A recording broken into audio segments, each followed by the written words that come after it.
Hi y'all, my name is Jacob Garris, and my project is called Artificially Intelligent Agents for Bargaining with Private Information. Now, the primary purpose of this project was to create and train artificially intelligent agents to be competent in real-world private information bargaining scenarios. In order to fully understand what that means, we're going to need some background. What exactly are real-world private information bargaining scenarios? Well, in this specific case, a bargaining scenario in game theory is a game between two agents in which agents start with a collection of different types of assets and individual preferences for each type of those assets. A turn in this bargaining game involves one agent proposing an exchange of assets to the other agent, and the other agent subsequently either rejecting or accepting that exchange of assets. Different agents can have different strategies in proposing and considering exchanges, with the final goal of the game for the agent to maximize the value of its own asset portfolio, with values based on preferences. I'll get more into the details of this bargaining game later in my methodology. Another thing to note is that neither agent knows of the asset collection of the other agent, knows nothing about what the other agent has, what assets it has. Thus, the private information part of the bargaining game scenario. Now, these types of bargaining games, these types of private information bargaining games, can be applied as an analogy to multiple relevant real-world negotiation scenarios, most notably in real estate negotiations, where not only the price is bargained over for, but other assets like completion dates, included appliances, and repairs are also bargained over for that can be modeled as assets in a bargaining game. Another real-world example that can be applied as a bargaining game are mergers and acquisitions, where not only the assets of a company, but payment method and price are bargained over. Now let's get to the exact design of the bargaining game that I designed for this project. Each agent starts out with some amount of different types of assets seen here, and values a single unit of each different type of assets at different amounts.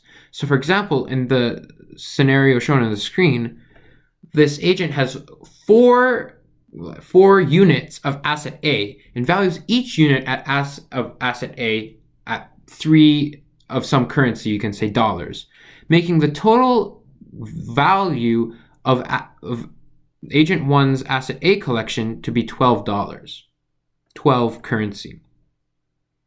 With this information, we can calculate the total value of the asset portfolio of each agent seen here, which is what each agent is trying to maximize.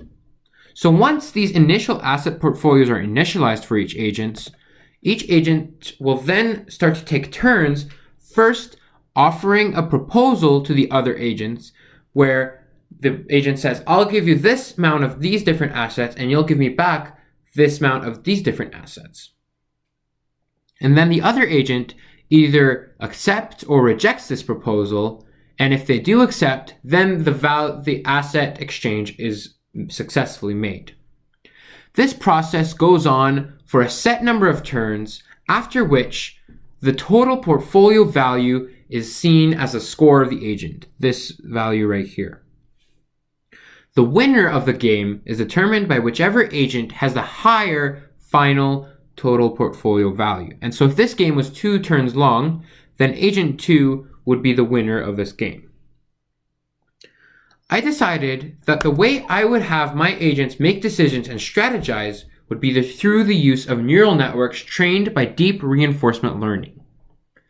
Each agent was created with a slightly different neural network structure, which will be greatly expanded upon in my results. Each agent had both a proposal network, which was responsible for creating proposals to propose to the other agent, and a consideration network, which was responsible for taking in proposals and considering them and deciding whether they should accept or reject opposing agents' proposals. The architecture of training my agents can be seen in this diagram. The proposal network takes an input of the known state of the game, then once it takes that input and outputs something, it outputs a proposal which it then gives to the opposing agent for consideration. Once that opposing agent considers it, it responds either accept or reject, which it sends back to the proposal neural network.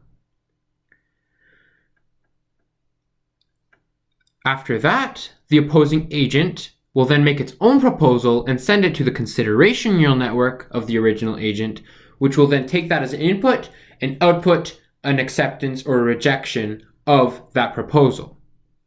Once this one turn cycle is done, then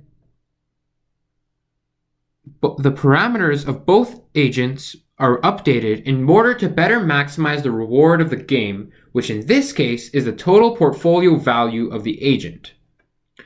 This sort of training cycle is called deep reinforcement learning, and this cycle of deep reinforcement learning, in which the neural networks slowly get better and better at maximizing the reward or the total portfolio value of the agent, then over thousands of iterations of this cycle, the neural networks become really, really good at getting good deals and negotiating really well.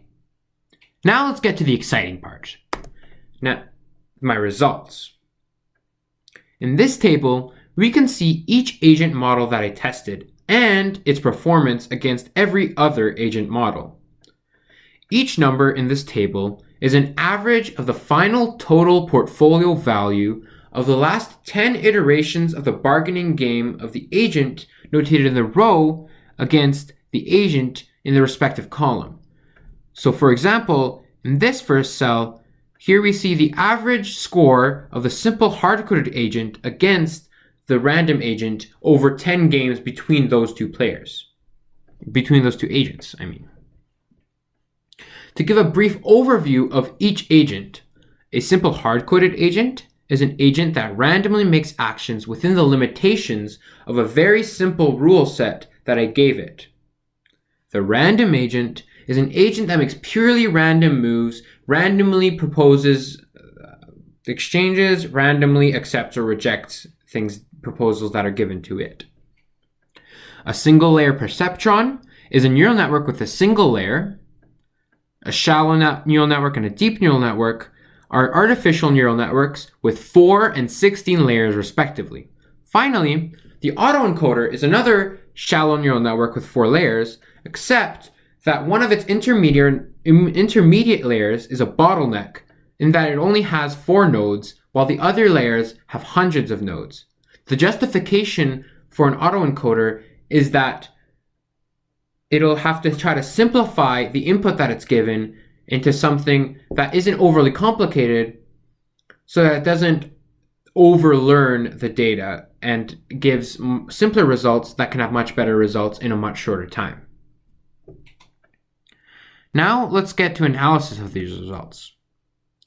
The best performing agents were the shallow neural network and the autoencoder by small margins, with the shallow neural network performing 24.6% better than my hard-coded agent, and the autoencoder performing 18.4% better than the hard-coded agent. Each neural network agent learns only as well as its opponent plays, and thus, if the neural networks go up against hard-coded agent bargaining strategies used in the real world, as shown in these results, they have the potential to perform better than those strategies that are in the real world, and thus these can be applied to get better optimal results and better settlements in real-world negotiation scenarios. So, to conclude, human-directed bargaining is long, costly, and can often settle at unideal solutions due to human error and irrationality. As shown in my proof of concept that is this project, AI-assisted bargaining can have increased efficiency and reduced costs due to only having to run a program rather than having potentially months of back and forth negotiation that is seen in traditional bargaining. And AI-assisted bargaining also has the potential for more optimal settlement solutions.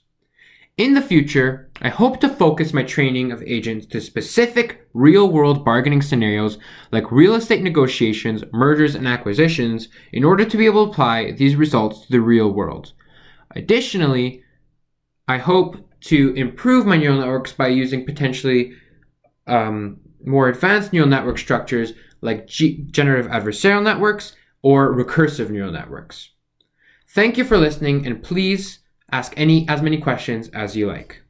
Thank you.